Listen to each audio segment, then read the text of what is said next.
KSRTC ವಿಚಾರದಲ್ಲಿ ಶಕ್ತಿ ಯೋಜನೆಗೆ ಸಂಬಂಧ ಇದೆ. ಭಾಳಷ್ಟು ಕಡೆ ಕೆಲವು ಸಂದರ್ಭದಲ್ಲಿ ಹೆಚ್ಚು ಜನರ ಒತ್ತಡ ಆಗಿ ಕೆಲವು ಕಡೆ ಪ್ರತಿಭಟನೆಗಳಾಗಿರುವಂಥದ್ರ ಬಗ್ಗೆ ಕೂಡ ನಾವು ಚರ್ಚೆ ಮಾಡಿದ್ದೀವಿ. ಇನ್ನು ಉಳಿದಾಗೆ ಎಲ್ಲ ತಾಲೂಕುಗಳಲ್ಲಿ ಕೇಂದ್ರಗಳಲ್ಲಿ ರಜೆ ಬಂದಂಥ ಸಂದರ್ಭ ಏನು ವಾರದ ಕಡೆಯಲ್ಲಿ ಬೆಂಗಳೂರಿಂದ ಬರುವಂಥವರು ಅಥವಾ ಸೋಮವಾರದ ಹೊತ್ತು ಮುಂಜಾನೆ ಎಲ್ಲ ಕಡೆ ಭಾಳ ದೊಡ್ಡ ಸಮಸ್ಯೆ ಆಗ್ತಾಯಿದೆ. ನಮ್ಮ ತಾಲೂಕಲ್ಲೂ ಸಮಸ್ಯೆ ಇದೆ, ಬಾಗೇಪಲ್ಲಿಯಲ್ಲಿ ಇದೆ.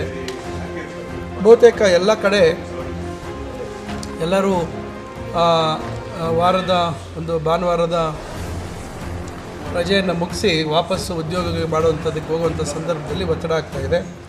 ಈಗ ಅವರಿಗೆ ನಮ್ಮ ರಿಜಿನಲ್ ಕಂಟ್ರೋಲರ್ KSRTC ಅವರಿಗೆ ಭಾಳ ಸ್ಪಷ್ಟವಾಗಿ ಸೂಚನೆ ಕೊಟ್ಟಿದ್ದೀವಿ. ಇದಕ್ಕೊಂದು ಪರಿಹಾರ ಕಂಡುಹಿಡಲೇಬೇಕು. ನಾವು ಇಂಥ ದಿನಗಳಲ್ಲಿ ಹೆಚ್ಚುವರಿಯಲ್ಲಿ ಬಸ್ ವ್ಯವಸ್ಥೆಗಳನ್ನು ಹೇಗೆ ಮಾಡಲಿಕ್ಕೆ ಸಾಧ್ಯ ಇದೆ ಅಂತಕ್ಕಂಥದ್ದನ್ನು ತಾವು ಪರಿಶೀಲನೆ ಮಾಡಬೇಕು. ಮತ್ತು ಇದು ತಾಲೂಕು ಕೇಂದ್ರ ಒಂದೇ ಅಲ್ಲ, ಬೆಂಗಳೂರಿನಿಂದ ಹೊರಡುವಂಥ ಸಂದರ್ಭದಲ್ಲೂ ಸಮಸ್ಯೆ ಆಗ್ತಾ ಇರೋದ್ರಿಂದ ಇದಕ್ಕೊಂದು ಪರಿಹಾರ ಕಂಡುಹಿಡಬೇಕು ಅಂತಕ್ಕಂಥದ್ದು